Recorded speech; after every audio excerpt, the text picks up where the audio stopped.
Hey, welcome to an episode of Chad's Beer Reviews. This week's guest is Rod J BeerVentures. What's going on, man? Hey, what's going on? Thanks for having me.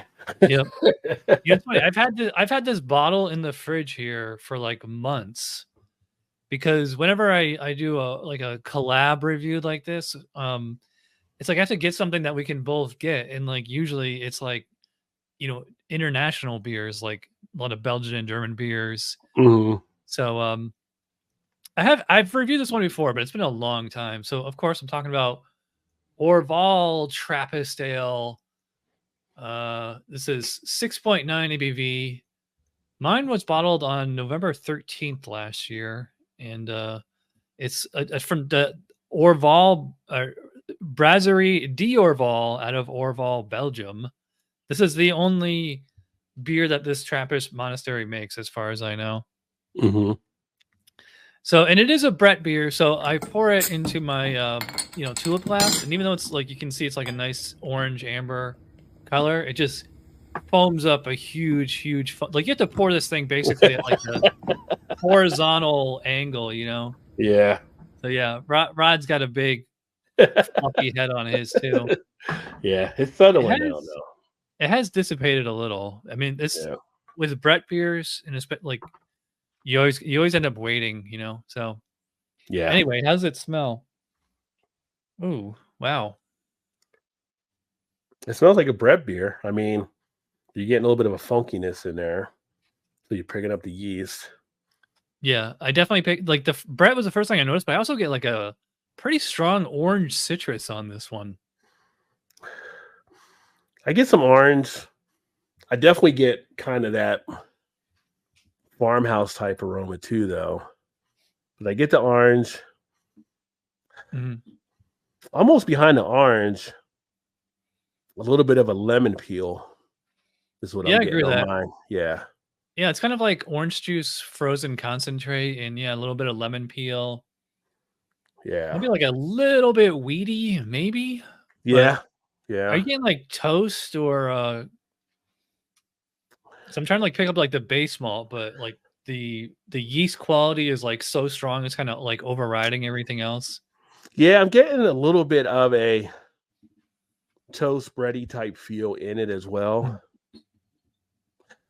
Because this Not is as much, a not as much as a cracker, but definitely a bread. yeah, this is a Belgian pale ale base style, and they do a secondary on Brett. So Hmm. this is like the original Brett beer. Brett beers are pretty big in the U.S. now. In fact, like the BJCP has a whole style guideline just for American Brett beer.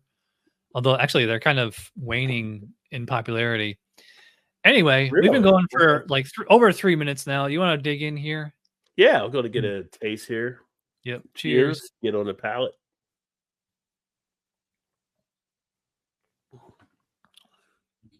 Hmm.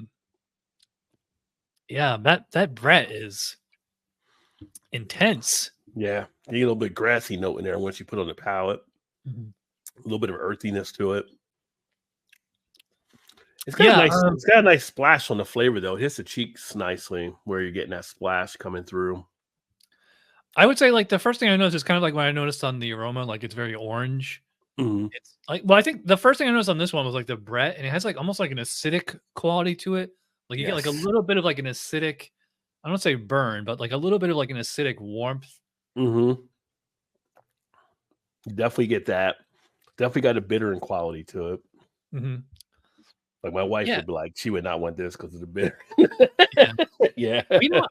I don't think it's so much that it's bitter as it is dry because Well, you definitely get the dry, but the upfront, I'm getting a kind of like a, it's kind of like a bitter, sour type bitter type feel. It's not bitter harsh, but it's just got that little bitter tinge to it. yeah, What I'm like getting. a tannic kind Yeah. of thing. Yeah. It's very fizzy. Yes. Very, as we say, effervescent. So, Yeah, my head is still hanging around there, and I just I put was I more was in. It loads up. Yeah. I was judging some homebrews last week, and like one of the descriptors for describing the foam, one of them is poofy. I think this is what they mean by poofy, like this texture. Yeah. Where it's almost it's like I think like sudsy too. When I look at this, yeah, like yeah, just soap suds. yeah, yeah. But it's got like that foam has that airiness in it too as you work through it. Hmm. It's like part of the experience. Hmm. This one reminds me. It's very very close to like a saison, Yes, like a Brett saison.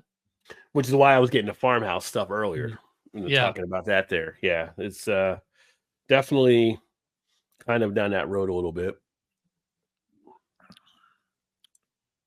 but it kind of lacks like that crackery, weedy quality of a saison. Hmm. It's just not. It's not quite the same. Although I mean, I love a good saison. They seem like they're Yeah. hard to find now.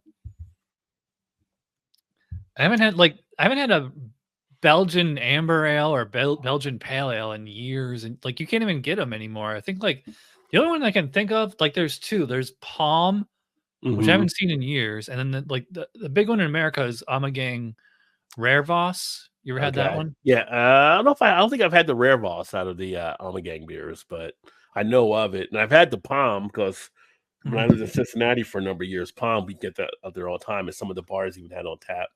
Mhm. Yeah, this has like a.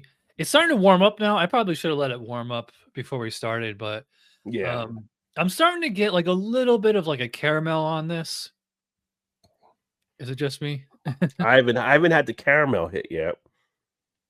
No, I took this out, I think 10 to 12 minutes before we started. Mhm. Now, I probably could have got out longer because something like this style, I would usually have this probably around the 45 to 50 level. And I think my fridge that I keep the beers in is probably around Mhm. 38 or 39. So I probably could have gave it a little bit more time. Yeah, I keep all my beers in this fridge, and I have it set to like the warmest setting. Yeah. I used to have I should probably get another therm. It doesn't really matter to me what the temperature is. I'm not like Yeah. that much of a stickler on temperature. You Yeah. know, Yeah. I Well, I kind of mean, like, and it's kind of for some styles, it does come into play though. You open up the flavors, yeah, right? So yeah. and I kind of like the experience of like how the beer changes between the time you take that first sip to the time you get to the last sip. You know. Yeah. I'm with you on that. It's the experience of it all. Now this beer is only 6.9 ABV, which by today's standards is pretty light. It But is. I will say it has it's not like the easiest beer in the world to drink because of the really high carbonation on this one, Hmm. and also like a little bit of like an acidity to it. Hmm. Um, so it's not easy to just throw back. Also, it's just like that carbonation is going to get stuck in your throat. Yeah, yeah. Take your time with it. Yeah, I would say with this beer, this is definitely one that when I characterize beers, I would say is more for a refined or defined Mhm. palate. You definitely ought to be more experienced. Like if you were a new beer drinker, you wouldn't want to step into this beer because it may Mhm. turn you off from trying a lot of different other beers, right? So this is when you kind of build toward over a period of time, and then you have it and you start to understand it. Like I can feel from drinking it the complexity of the beer. I can understand everything that kind of went into it. You can see why the Trappist they only go with the one beer here. It's definitely takes the time, and they've got obviously the process down because they've been doing it for how many years now? What was it? They initially started doing this was like 200 years ago, maybe, or was it Really? not that long? Was it not that long? I can't remember how long. A lot of these breweries that are Trappist breweries go back a Yeah. number of years. I can't remember offhand what this one was, but they refined their strategy of coming up with this beer, and it definitely takes complexity, as you know, when you're working with Brettanomyces. You Mhm. have no idea what may happen, right? So it's always could be always a surprise game, and they were able to get this refined where if it's not exactly on, it's pretty much on. When they're doing it every time, that like I think for the Yeah. novice person, they don't notice any difference really, right? It's kind of like if you're we got the Olympics coming up. If you're an Olympic sprinter, you notice that little difference that'll get you that extra 0.3 or 0.4 of a second. But if you're a regular runner, you're not going to notice Yeah. it. Yeah. I have a fond memory of this beer because I remember in the summer of 2010, I was in Key West and I was at a like one of the only craft beer bars in town. They had this. I think it was in bottles, but they had the actual Orval Mhm. glass or chalice or whatever you call it. And I don't know what it was. It just like really hit the spot on like this like 90-degree, 100% humidity night. You know, I remember like the label, just because the bottle was sweating, like the label just peeled right off it just slid right off the bottle. Yeah. Anyway, I don't know if you do grades on your show.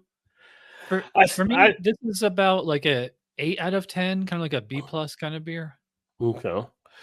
Yeah, I used to not really do them, and I had some of the viewers ask me to kind of start doing them because they were kind of wanting me to kind of critique some stuff out. So I started actually doing stuff. I just put my Untapped scores I usually put in there, and then more recently on some of the upcoming videos, I'm actually using more of a formula, kind of like BJCP, breaking it down for people and then giving them an overall score, putting the categories together and stuff. But this one for me is one of those beers where it's kind of like, I appreciate the effort and the work that went into it. I enjoy drinking it. It's definitely a very solid offering, but it's not one that I'm going to really go after as much. It's like a nice one just to sit back. Like, this would be something. We moved to Baltimore, so now we ramp up. When I had a house, we were in Kentucky. Like, I could sit on my back deck with a cigar and enjoy this beer and be just good to go, right? So that's kind of like one of those things to break up the routine and relax. But for me, this is like a 4 out of 5 with this beer here. I think it's very solid. It's great, got great craftsmanship. If you have that acquired palate that you build up over the years, that you kind of understand the complexities of it, I think you'll definitely enjoy it. So it just, it's solid. Well, yeah, we're in agreement then, because 4 out of 5 is the same thing as 8 out of 10. Yeah. I mean, the only reason I don't like go higher is I think like and this might sound blasphemous. It's like, it's kind of simple. Like, it's just basically like 2 flavors over and over. I kind of prefer like a little bit more nuance, and like, it's like so effervescent, like the drinkability kind of suffers a little. But yeah, this is a good beer to like get a bunch and like age them and like do like a vertical tasting to see how it changes over time, Yeah. Well, you can do it with this 5-year shelf life. That's what they recommend on the bottle there. So, which is always good. This must be, like they probably age this on bright tanks, just metal. Because I'm not getting like any woody quality on here, and I think like they should do like a wood version of it, or fooders as they call it. Yeah, the wood vats over there. Yeah, that would add an extra little thing to it. Yeah. All right. Well, that wraps it up for our review of Orval Trappist Ale. Orval. Yeah. Got a little bit of beer left in the glass. Yeah, me too. I should have before we started, I should have had us both hold this up so I could get grab a screenshot. Okay. For the thumbnail, but it's okay. Yeah. All right, so stick around because I'm going to do a podcast with Rod, and all right, so thanks for doing the review, and I will see you in the podcast. Cheers. Cheers.